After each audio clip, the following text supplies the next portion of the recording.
All right, I think this is a great time to elaborate on some white people insecurity just to see what their brains are in like. I want to talk about this apology video from Kevin Roberts. First, we'll watch it. I get my headphones on and I'll play it for you. We'll watch the whole thing and I'll set it up for you first.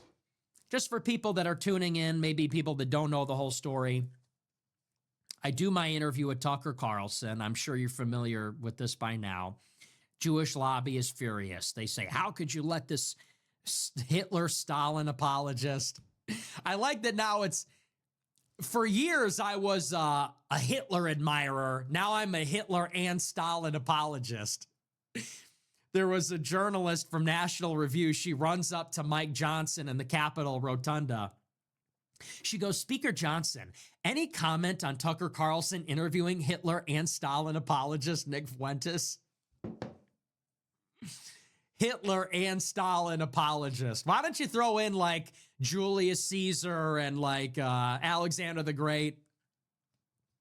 What do you think about Napoleon and Oliver Cromwell apologist Nick Fuentes, the neo-roundhead, the neo-Huguenot? This stuff is ancient history. Anyway, but so the Jewish lobby is furious about the interview. And the Heritage Foundation president, Kevin Roberts, does this infamous video last week defending Tucker. And he says that, of course, we're not going to cancel Tucker. Tucker is popular and we like Tucker and we know Tucker. And he says there's a venomous coalition trying to destroy him. He says we're America first, we're Christ first, we support free speech, we're against cancel culture. None of this should be controversial. But what has followed since the video is this angry mob made up of basically the Jewish lobby. It's Mark Levin, it's Ben Shapiro, it's Randy Fine, it's the Republican Jewish Coalition, it's the National Task Force for Combating Anti-Semitism. They have a big problem with the statement, and so they lean on the Heritage Foundation. They're leaking all their internal communications. Board members and staffers are resigning. Their alumni are criticizing the organization on Twitter. Everybody's in open revolt. They're threatening to pull the money. Like I said, the leaks are going out everywhere. Very embarrassing. Their OPSEC is totally compromised. And so after this 5-day high-pressure campaign from the Israel First crowd, finally, the president of Heritage apologized for the video. And I'm going to play for you the apology right now. I'll pull it up, we'll watch it in its entirety, and you tell me what you think. We'll analyze it. So this is Kevin Roberts, head of the Heritage Foundation. He writes, leadership requires owning the moments where we fall short, then using them to reset, refocus, recommit. Who is this for? Who is reading this? Like, which normal people, which actual Americans, not weird Jews that run the conservative movement, which actual real human beings are reading this and saying, all right, refocus, recommit? Okay, I watched this a lot. A lot of this shit is bullshit. I want to get into the part where he talks about racism. Leadership requires. I didn't even hard. Let me remind you, by the way, where we are, in case anybody needs to be reminded. 2 months ago, Charlie Kirk got shot in the face, most likely by a leftist. Here we go. And whether you think there was a conspiracy or whether you believe the official narrative, regardless, hundreds of thousands, maybe millions of left-wing Democrats celebrated that. Whoever you think killed him, it almost doesn't even matter for the sake of this argument. Because whether it was Israel or the Mormon Mafia or the government, whoever it was, or Tyler Robinson, hundreds of thousands of leftists celebrated because some polemical activist, a live streamer, got shot in the neck and executed. A 31-year-old father, recently married, head of a college campus organization, they celebrated that he got shot in the neck for no reason, for basically expressing moderate conservative politics. That's where we are. Okay? That's where Americans are. We have 40 million illegals in the country. Half of the country is now non-white, and a good percentage of those people hate us. They hate our ancestors. They hate white people. They want to take our stuff. God damn, here we go. Okay, we're going straight into this shit. We're going into the Crackerville shit. All right. Think that we are richer than them because of slavery and racism. And so they want to raise our taxes. It's called intergenerational wealth, and yes, you are. To fund free healthcare, free education, free food, free everything. And as time goes on, they're going to increase their share of the electorate and then therefore increase their share of government power in order to achieve this. To hurt white people, take from white people, and give to themselves. Open up the borders for more immigrants. Open up the borders for more illegals. These are the kinds of people, in addition to white leftists, that are celebrating political violence against somebody like Charlie Kirk, who believes that the same things that we believe, and actually maybe believes 30% less of what the rest of us believe. Certainly what we believe in the wake of his assassination. That's where we are. And we got there because the mainstream media and on social media, they have been gaslighting half the population into thinking that white people are evil. Trump is Hitler. Trump is a Nazi. The right wing are fascists. The right wing are Nazis. This is where we are in America. Now, let me ask you something. What has been done about any of it?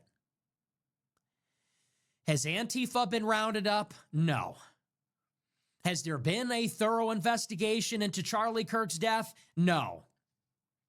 Have any of the people celebrating, collaborating in the hit job, have they been held accountable? No. Are there mass deportations? No. In the aftermath of my interview with Tucker Carlson, I have been called a Nazi. I have been called a monster. He just went into detail about how they hate us for our being ancestors of slave owners and stuff. Like, I mean, Jesus fucking Christ. This guy needs to get a grip of reality. 2 months ago, the same people that were saying the left killed Charlie by calling him a Nazi, they need to turn down the temperature. They need to... So they think name calling got people killed, but if we told them that their discussions get our people killed through people of color getting hung, shot dead, or assumed to be criminals or the horrible people, then suddenly they will deny that, which is pretty ironic that you see right here how they feel about how we should be felt for, like the sympathy we're robbed of, that these white people only feel it when it affects them, which is very interesting to me. Soften the rhetoric. The same people that were saying that 2 months ago, today are saying that I'm a Nazi, I'm a monster, I'm the worst person ever. Why? Because I said we're to Israel first. Because I'm an edgelord, because I'm a right-wing edgelord. I've said things about Hitler. Last night, Republicans got destroyed in the election. They lost significant ground in states like Virginia and New Jersey. In New York City, a race communist, a Muslim immigrant democratic socialist who said he's going to tax white neighborhoods to give free services to the rest of the city, he just became mayor of New York City. And the same night that that's happening, we have the head of the most prestigious conservative think tank putting out a message like this. That's the message? It's an apology for anti-Semitic tropes? I'm sorry for my word choice. Venomous coalition is an anti-Semitic trope. We need to challenge Tucker more. Does anybody believe that is the message that America wants or needs right now? Is that good for Republican politics? Is that good for Republican voters? Is that good for any voters? Is that objectively good for anybody? Is that even true? We all know what is going on here. It's obvious. Let's just say it directly and explicitly and openly. The Republican Party, as we all know, has been hijacked for a long time by a tiny but extremely rich and extremely vocal and aggressive and influential group of pro-Israel Jews. Everybody knows that. They use their money, they use their influence, they bully, they intimidate, they are reckless, they are irresponsible. Look at Mark Levin, look at Ben Shapiro. These are not temperate, moderate, sensible people. These are lunatics. They get up on stage and they scream at the top of their lungs, scream and yell about terrorists, Hamas, Islamo-Nazis, Islamo-communists, Hitler and neo-Nazis. They are insane. People. This guy lives by the 1488 words. I'm sorry, but this guy's just a clown. So his entire identity politics is just moving with preserving the white culture and the white future for his people.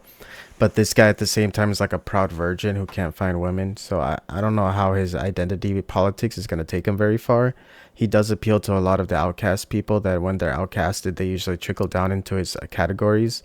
I think his system of beliefs is never going to last long. It's chronically online, but it does leak outside to the real world because he gets a lot more power during times of war. Because during times of war, people usually resort to what I would call like a misogynistic, fascistic perspective of life. Their identitarian politics hit a lot more for them because it makes way more sense in accordance to their belief systems. So I believe that a person like this doesn't really take off per se, but he does get attention on behalf of the part that he is a right winger, and therefore the right winger doesn't influence the people who do get involved in politics, and those are usually the people that do actually vote and believe in voting, or at least shit talking people who believe in the different atmospheres of politics. Since the next step is shit talking. Usually other countries, races, or if you get into sports, a lot of that involves a lot of politics. That usually involves a lot of people that would get involved in this. But trying to prove a point, I'm gonna skip ahead a little. Like Shabbos members. He doesn't have donors. He doesn't have. Bank is beholden. If you don't apologize, if you don't delete the video, if you don't condemn Tucker, if you don't hire a Generation Z ambassador to be pro-Israel, if you don't bring all the junior stars with American declared anti-Semitism, 400,000 people in.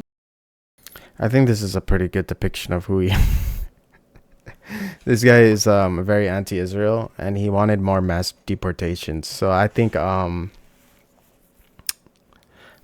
can only take so much of this guy's stupid shit. I'm gonna be honest, because he goes on for like an hour. Like this is 35 minutes long, and look how much of it is just him talking. Like he's ranting. And the worst part is the people who watch this content are filled with so much hate. They want to push out any sort of politicians that have to do associations with Nazism, which is why he's pushing this anti-Israel identity, because he's taking off the identity of the genocide, and he's using that to disguise his hatred for them, which has nothing to do with the genocide on Palestinians, because he hates Muslims and he hates the identity of Muslims, as proven as his commentary on Zohran Mamdani. Which again then proves he just hates Muslims and Islam, and he hates anyone who's brown. He's just strategically placing himself in different pincer attacks so that he can send support toward the white race and white people who just support him as a whole. This is why people like this usually try to trick people of color into supporting them, because they try to get you to admit that your race is also nationalist or extremely racist so they could get you on their side. Then they utilize that to get them to their side in order to push for more support. So because of that, they push the identity of making sure everyone is on the same boat, but we're on the same different boat, and that means same separate but equal, which is segregationist identity politics, which then he takes advantage of, because his entire point of his perspective of reality is going to be based on the concepts of making sure that we're all the same, but in the same in hatred. And he wants to equalize that same in hatred on some sort of equilibrium. So when anyone who walks forward with his ideology, so to speak, is going to be walking forward with the same hatred as the one next to them. So whether black, brown, yellow, or white, they're going to associate them all with the same hatred. We're all racist. We're all nationalists. We're all evil. We're all weird apologists for the evil. And we all want to move forward for a more prosperous country for our races. And our race races are, of course, the places we come from, and the places we come from are the places that conquer, and the places that conquer are the ones that are the most deserving, not the ones who got conquered. And therefore, they believe that because they conquered the land and conquered the forest, so to speak, that they're the people of the most deserving of all the land. And of course, that is going to lead to a lot more white supremacist or white identitarian politics. And that's, of course, the majority of, unfortunate, the demographic of a lot of the voter base that associates with people scared of the culture clashing, or the difference that they're going to have to start respecting people of different races or religion, sex. And that's SECTS, not the other kind. But they also worry about interrace marriage as well. So I believe their identity politics is just something that's a continuation of that. And I don't think it's very unique or special, which is why a lot of white people already see these people as predictable mindsets and predictable identities that take off usually.